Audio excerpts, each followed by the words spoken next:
जी देखिए, अभी इनकी सर्विस हुई है घर में। ये स्प्लेंडर प्लस का ZX-R मॉडल है, जिसकी अभी अभी सर्विस हुई है। इसका इंजन अब बिल्कुल ठीक चलेगा तकरीबन 3 दिनों तक। और अब ये देख सकते हैं, यहाँ पेट्रोल की मात्रा जो है बहुत ज्यादा लंबा एवरेज देने की तैयारी में है। और ये देख सकते हैं आप, इसका बम्पर जो है वो मॉडिफाई दुल्हन सुर्ख जोड़े में सजी है। जी देखिए, अभी इनकी सर्विस हुई है घर में। ये स्प्लेंडर प्लस का ZX-R मॉडल है, जिसकी अभी अभी सर्विस हुई है। इसका इंजन अब बिल्कुल ठीक चलेगा तकरीबन 3 दिनों तक।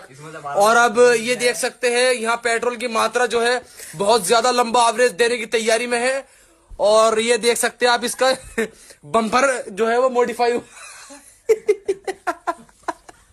दुल्हन सुर्ख जोड़े में सजी है।